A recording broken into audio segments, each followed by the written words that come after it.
नमस्कार मित्रांनो, JSIT सोल्युशनमध्ये आपले सर्वांचे मनपूर्वक स्वागत आहे। मित्रांनो, तुम्ही कोणत्याही ड्रायव्हर भरतीची तयारी करत असू द्या, तुमच्यासाठी अतिशय महत्त्वाची लेक्चर सिरीज आपल्या JSIT सोल्युशन या चॅनलच्या माध्यमातून सुरू आहे। तर मित्रांनो, पहिला प्रश्न तुमच्या समोर आहे। आजच्या आपल्या या लेक्चरमधला प्रश्न व्यवस्थित वाचायचा आहे आणि तुमचं जे उत्तर आहे ते उत्तर मला कमेंटमध्ये अपेक्षित आहे। मित्रांनो, तुम्ही जेवढं जास्तीत जास्त प्रश्नांची उत्तर मला कमेंट करणार आहे तेवढं अशाच पद्धतीने प्रश्न मला तुमच्यापर्यंत पोहोचवण्यासाठी आनंद मिळत असतो, एक चालना मिळत असते। त्यासाठी माझी प्रत्येक व्हिडिओमध्ये तुम्हाला विनंती राहते की तुम्ही जास्तीत जास्त उत्तर आहे ते उत्तर कमेंट करायचे। कमेंट करायला कोणताही आपल्याला चार्ज लागत नाही। मित्रांनो, आलं का लक्षात? उत्तर कमेंट केलं असेल, प्रश्न तुम्हाला स्क्रीनवरती दिसतो आहे, प्रश्न व्यवस्थित वाचा आणि त्याचं उत्तर आहे ते विचारपूर्वक द्या। प्रश्न बघा काय आहे, गिअरबॉक्समध्ये शाफ्ट कोणता भाग फिरवतो? हा अशा पद्धतीचा टेक्निकल प्रश्न जे आहेत ते तुम्हाला विचारले जातात ड्रायव्हर भरतीमध्ये, कोणतीही ड्रायव्हर भरती असू द्या। तर मित्रांनो बघा, या प्रश्नाचं उत्तर देण्यापूर्वी माझी एक तुम्हाला मनापासून विनंती राहणार आहे की तुम्ही अजूनपर्यंत आपल्या चॅनलला लाईक, सबस्क्राईब आणि शेअर केलं नसेल तर प्लीज आपल्या चॅनलला लाईक करा, सबस्क्राईब करा आणि सगळ्यात महत्त्वाचं म्हणजे बेल आयकॉनचं बटन प्रेस करायला विसरू नका, म्हणजे असेच माहितीपूर्ण नवनवीन व्हिडिओ सर्वात अगोदर तुमच्यापर्यंत येणार आहे। तर याचं करेक्ट आन्सर बघा काय आहे, ड्राईव्ह शाफ्ट जे आहे ते ड्राईव्ह शाफ्ट काय करत असतं, गिअरबॉक्समध्ये शाफ्ट जो आहे तो भाग फिरवत असतं, त्याला काय म्हटलं जातं, ड्राईव्ह शाफ्ट असं म्हटलं जातं। पुढचा प्रश्न मित्रांनो तुमच्या समोर आहे, क्लच पॅडल सतत दाबून ठेवणे योग्य आहे का? बऱ्याच विद्यार्थी मित्रांना, माझ्या ड्रायव्हर मित्रांना सवय असते की सतत अर्ध क्लच दाबून ठेवायची किंवा क्लचवर पाय ठेवायची, तर ते योग्य आहे का? तुम्हाला काय वाटतं कमेंट करा। आणि इथं तुम्हाला ऑप्शन दिलेले आहेत, हो वाहन जलद चालते, नाही क्लच प्लेट खराब होते, हो गिअर लगेच लागतो, हो ब्रेक नीट लागतो। तर बघा याचं करेक्ट आन्सर काय आहे, नाही क्लच प्लेट खराब होते। आलं का लक्षात?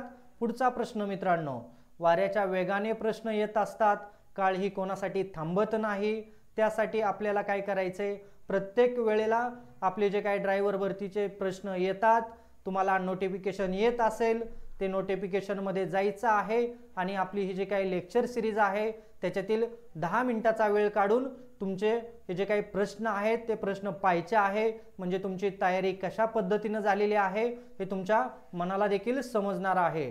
तर बघा पहिला प्रश्न मित्रांनो तुमच्या समोर आहे याच्या प्रश्नमालिकेतील। तर बघा मित्रांनो, प्रश्न तुमच्या समोर स्क्रीनवरती आहे, कोणत्या परिस्थितीत ड्रायव्हरला रिव्हर्स गिअर वापरावा लागतो? इथं आपल्याला सिच्युएशन दिलेले आहे, कोणत्या सिच्युएशनमध्ये आपल्याला रिव्हर्स गिअर वापरावा लागतो, तर ब्रेक करताना, वळताना, मागे गाडी न्यावी लागल्यास आणि उतारावर चढताना।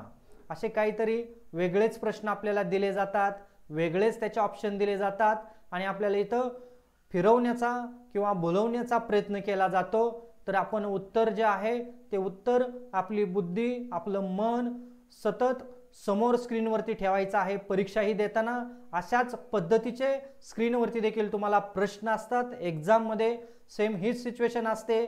आता या टेबलच्या बाजूला मी बसलेलो आहे, तिथं तुम्ही बसलेला असणार आहे परीक्षा देताना आणि अशाच पद्धतीचा प्रश्न तुमच्या समोर स्क्रीनवरती असणार आहे।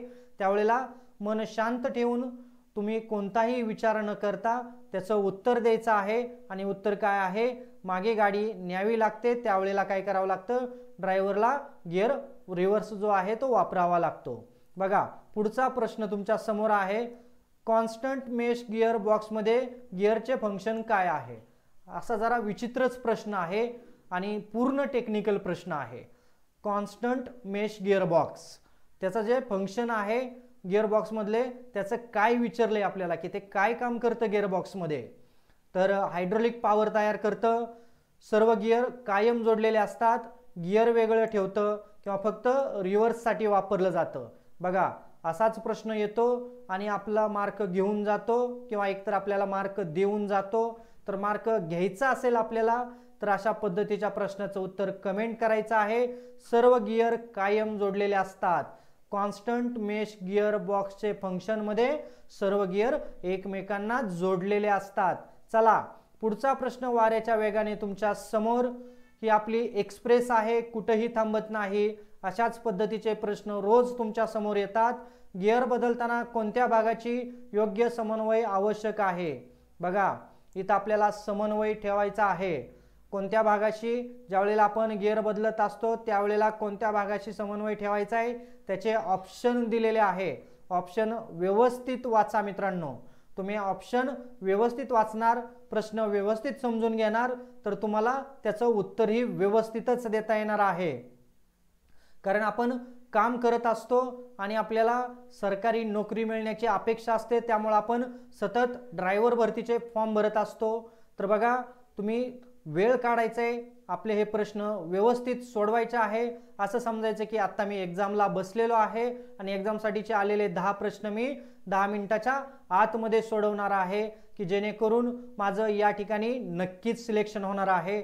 आणि याचं करेक्ट आन्सर बघा काय आहे, क्लच, गिअर, लिव्हर आणि बघा क्लच, गिअर, लिव्हर आणि ॲक्सिलेटर या तिघांचा मेळ जो आहे तो मेळ आपल्याला गिअर बदलताना लावणं किंवा समन्वय साधणं अत्यंत गरजेचं असतं. चला पुढचा प्रश्न मित्रांनो तुमच्या समोर आहे.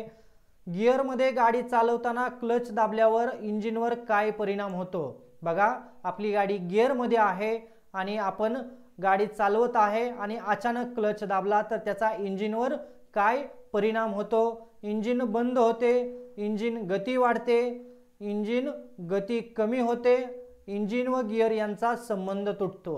अतिशय कन्फ्युजनवाला हा प्रश्न आहे मित्रांनो आणि याचं करेक्ट आन्सर बघा काय आहे, इंजिन व गिअर यांचा संबंध तुटतो. ज्यावेळेला आपली गाडी गिअरवरती आहे, गिअरमध्ये आहे आणि आपण तशाच पद्धतीनं क्लच दाबला तर काय होतं, इंजिन व गिअर यांचा संबंध तुटतो. पुढचा प्रश्न मित्रांनो, क्लच रिलीज बेअरिंगचे कार्य काय आहे? बघा टेक्निकल प्रश्न, पुन्हा एकदा टेक्निकल प्रश्न. खूप सगळे टेक्निकल लॉजिकल प्रश्न तुमच्या समोर असतात आणि क्लच रिलीज बेअरिंगचे काम विचारलेलं आहे. आवाज कमी करणे, पॅन्डल हलविणे, क्लच प्लेट फ्लायव्हील पासून वेगळे करणे आणि गिअरला चालना देणे. चला उत्तर कमेंट करा. तुम्ही उत्तर कमेंट करायचं आहे. क्लच प्लेट फ्लायव्हील पासून वेगळी करणे हे क्लच रिलीज बेअरिंगचे कार्य असते. पुढचा प्रश्न मित्रांनो तुमच्या समोर आहे, क्लच प्लेटमध्ये कोणते फ्रिक्शन मटेरियल वापरले जाते? बघा इथं क्लचमध्ये क्लच प्लेट जे आहे त्याच्यामध्ये कोणतं मटेरियल वापरलं जातं विचारलंय. गड्यांनो उत्तर व्यवस्थित द्या, काळजीपूर्वक द्या, प्रश्न काळजीपूर्वक पहा. तुम्ही काळजीपूर्वक हे 10 मिनिटं देणार तर यश हे तुमचंच असणार. तर बघा लोखंड, रबर, क्रॉंग किंवा ॲस्बेस्टॉस आणि स्टील, काही काही नावं अशी असतात की आपल्याला वाचताना देखील आपण अडथळलं जातो. तर याचं करेक्ट आन्सर आहे, नाव व्यवस्थित उच्चारा, ॲस्बेस्टॉस. ॲस्बेस्टॉस किंवा कॉर्क हे कशासाठी वापरलं जातं? क्लच प्लेटमध्ये फ्रिक्शन मटेरियल वापरलं जातं. पुढचा प्रश्न, गिअर बॉक्समध्ये रिव्हर्स गिअर का वेगळा असतो? बघा लॉजिकल प्रश्न, गिअर बॉक्समध्ये रिव्हर्स गिअर का वेगळा असतो? वेग जास्त देण्यासाठी रचना वेगळी असते किंवा एक अतिरिक्त आयडल गिअर असतो. रिव्हर्स गिअरमध्ये ब्रेक लागतो आणि रिव्हर्स गिअर फक्त ट्रकसाठी असतो. बघा कन्फ्युजन ही कन्फ्युजन है, सोल्यूशन का कुछ पता नहीं. बघा चला प्रश्नाचं उत्तर द्या. उत्तर कमेंट करा मित्रांनो. उत्तर कमेंट करायला तुम्हाला प्रश्नाचं जे उत्तर आहे ते कमेंट करायला तुम्हाला इथं पैसे लागत नाहीत. त्यामुळे उत्तर कमेंट करत चला. आणि याचं करेक्ट उत्तर आहे, रचना वेगळी असते किंवा एक अतिरिक्त आयडल गिअर असतो. चला आणि आजच्या प्रश्नमालिकेतील शेवटचा प्रश्न, मॅन्युअल गिअर वाहन चालवताना योग्य गिअर न वापरल्यास काय होऊ शकते? मॅन्युअल गिअरमध्ये वाहन चालवत असताना योग्य गिअर जर वापरला नाही तर काय होऊ शकतं? प्रश्न व्यवस्थित वाचायचा आहे, त्याचे ऑप्शन देखील व्यवस्थित वाचायचे आहे आणि उत्तर कमेंट करतच असताना मित्रांनो तुम्ही अजूनपर्यंत आपल्या चॅनलला लाईक, सबस्क्राईब आणि शेअर केलं नसेल तर पटदिशी लाईक करा, सबस्क्राईब करा आणि सगळ्यात महत्त्वाचं म्हणजे बेल आयकॉनचं बटन दाबायला विसरू नका. या गोष्टी करायला तुम्हाला काही सेकंद लागतात, परंतु तुमच्या त्या सेकंदाच्या वेळाने मला अशाच पद्धतीचं व्हिडिओ बनवायला जास्त चालना मिळते, आणखीन मला त्याच्यामध्ये आनंद होतो. त्यामुळे ह्या गोष्टी तुम्ही करायला विसरू नका. आणि याचं उत्तर कमेंट केलेलं असेल. करेक्ट उत्तर काय आहे बघायचं, वाहनाला झटके बसतात किंवा पॉवर कमी पडते। मॅन्युअल गिअरमध्ये वाहन चालवताना योग्य पद्धतीने आपण गिअर जर शिफ्ट केला नाही तर अशा पद्धतीचं आपल्याला काय होतात, प्रॉब्लेम येतात किंवा ह्या प्रॉब्लेमला फेस करावं लागतं। तर मित्रांनो, भेटूया अशाच नवीन आणखीन प्रश्नांबरोबर। जय हिंद, जय महाराष्ट्र।